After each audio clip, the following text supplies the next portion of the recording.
ഒന്നും ഇല്ലാണ്ട് ആരും അറിയാണ്ട് ഒരു മൂലക്കിൽ ജീവിക്കുന്ന ഒരു മനുഷ്യനാണ് ഒരു ഉമ്മ എന്ന് പറയുന്നത്. ആൻഡ് ലോകത്തിൽ കിട്ടാവുന്ന ഏറ്റവും ബെസ്റ്റ് ജോബാണ് ഹൗസ് വൈഫ് ആവാന്ന് പറയുന്നത്.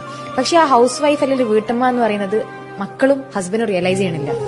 രാവും പകലില്ലാണ്ട് പണിയെടുക്കുക, ഫുഡ് ഉണ്ടാക്കുകയാണ്, പണിയെടുക്കുന്നുണ്ട്, വീട്ടില് ജോലി ചെയ്യുന്നുണ്ട്.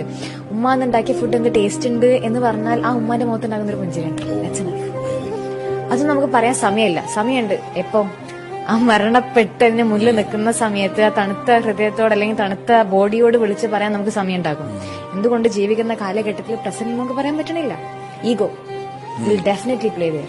ഞാനിപ്പോ അത് പറഞ്ഞാൽ ഇപ്പൊ എങ്ങനെ ഉണ്ടാവുക, ഞാൻ ഉമ്മയെ കെട്ടിപ്പിടിച്ചെന്തുണ്ടാവുക, ഞാൻ ഉമ്മയെ ഉമ്മച്ചാന്നുണ്ടാവും, ഒന്നും ഉണ്ടാകാൻ പോകുന്നില്ല. It's your mother, give your love, she is craving for that. ഒരാൾ മനസ്സിലാക്കാൻ ആഗ്രഹിക്കുന്ന ഒരു ഹൗസ് വൈഫ് എന്ന് പറയുന്നത് ജോലിയില്ല, രാവും പകലില്ലാണ്ട് കിച്ചൺ ആണ് ആളുടെ ലോകം എന്ന് പറയുന്നത്. ആ കിച്ചൺ എന്ന ലോകം സ്വർഗമാക്കാൻ പറ്റണമെന്നുണ്ടെങ്കിൽ അവിടെ ജീവിക്കുന്ന ആ ഭർത്താവിനും അവിടെ ജീവിക്കുന്ന ആ മക്കൾക്കും മാത്രമേ പറ്റുള്ളൂ.